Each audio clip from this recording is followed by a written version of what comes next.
radio channel so that you may be warned through the prompts. Kindly be informed that also streaming live on the radio channel Facebook page. Good afternoon with the main news. I am Gabriel. The headlines. Dollar DC warns citizen against the illegal construction of houses and shops in the city. Local authority in Kitwe engaged state police to clear vendors from streets. Former employees of Sirius International in Rwanda cry for their dues. And now the news in detail. Ndola District Commissioner Joseph Piri has warned citizens against the illegal construction of houses and shops in the city. Mr. Piri said government will demolish structures being built on illegal land. He noted that some people are building houses on drainages, riverbanks, and under electricity pylons. Mr. Piri said the construction of structures in such areas was contributing to floods being experienced in Ndola during the rainy season. He said this when he featured on Radio Changala's Open Talk Show in Ndola.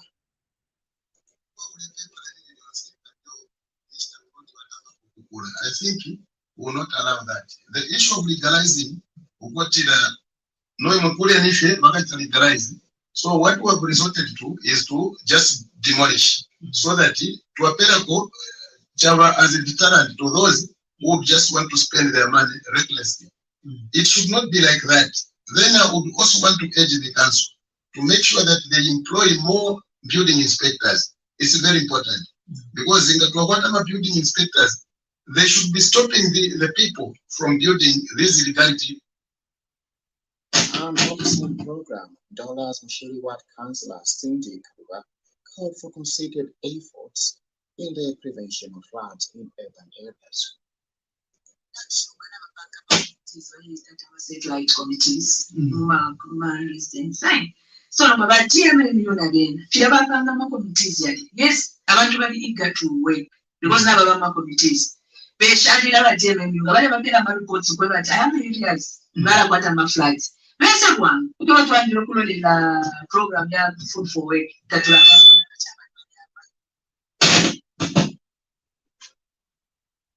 A Chingola resident, Martin Simola, is optimistic that return over the data at Konkola Copper Mines KCM will help restore the economic status of the district.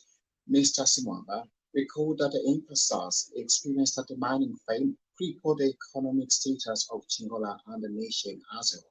Speaking to the Chingola News in Chingola, Mr. Simola is now calling on the data to prioritize the interest of citizens first.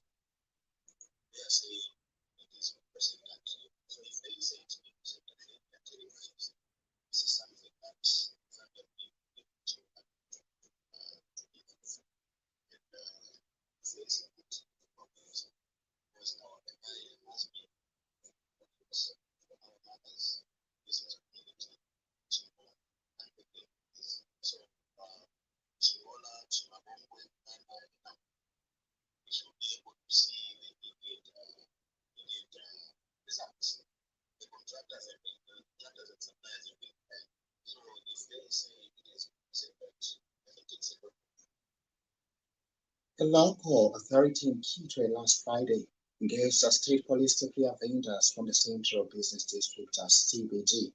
In a statement, Council Public Relations Manager Mwakana Kweti says during the operation, the local authority raised down 17 makeshift stands who were defiant of the directive to return to council-run markets. She revealed that 78 vendors who had abandoned their market stands have moved back, and the local authority allocated 46 new traders stands into Sokoni market.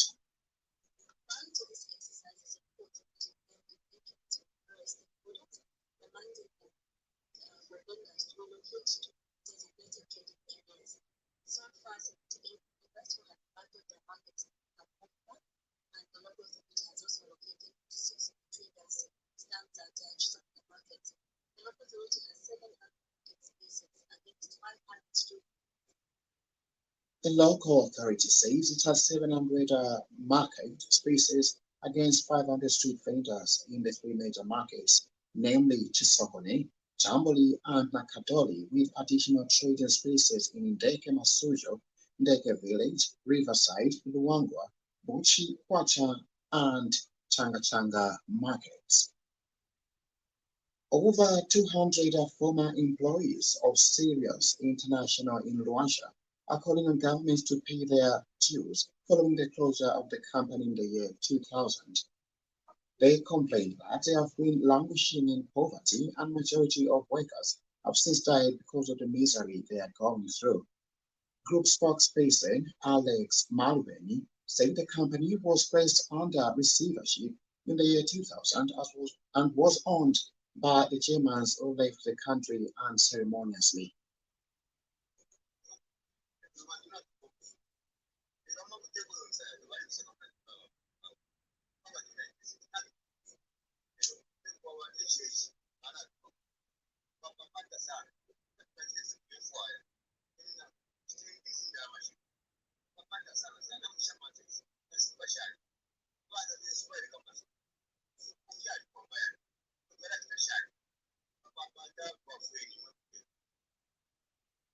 Sirius International was once a prestigious company manufacturing executive suits, police and military garments in the entire southern Africa and beyond.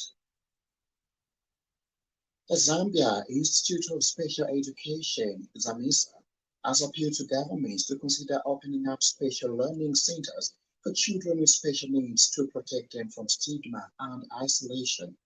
Zambia Institute of Special Education senior lecturer Douglas Gawani says deaf and blindness is a rare condition in which an individual has combined hearing and vision loss. Mr. Gawani said most of the children with this condition in Zambia are usually isolated by their families and stigmatized by society. He also observed that such children are malnourished because they have an unusual sleeping pattern. According to Zanis, Mr. Gawani was speaking during a training workshop for caregivers on deaf-blind children in Kalulushi. And beneficiary Matilda Mandela was grateful for the workshop and called for sensitization in communities on deaf-blindness in Zambia.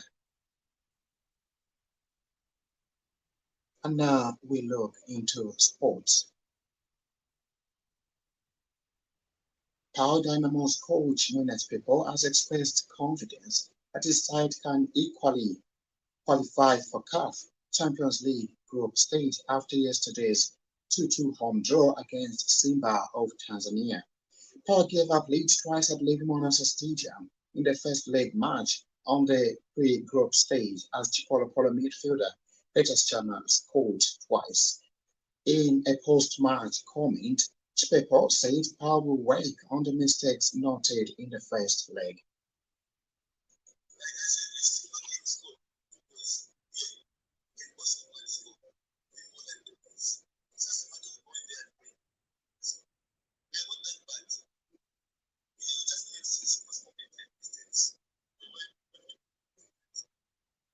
And Simba coach Roberto Oliver said his team won't underrate Power in the second leg.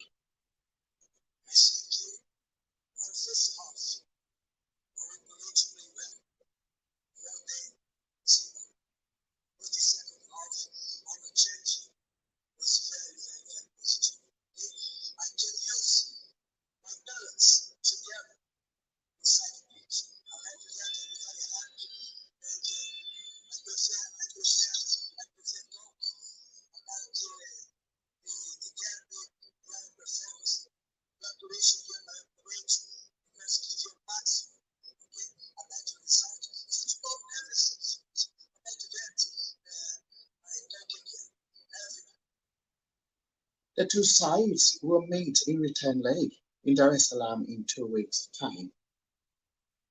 This news broadcast comes to you in the community service of Radio Channel with compliments of Morse Millie. And now international news as monitored from the BBC. The head of the European Commission, President von der Leyen, and the Italian Prime Minister Giorgia Meloni are visiting the Italian island of Lampedusa, which has seen huge influx of migrants from North Africa. Ms Meloni has called the situation unsustainable and is pushing for the European Union to offer practical assistance and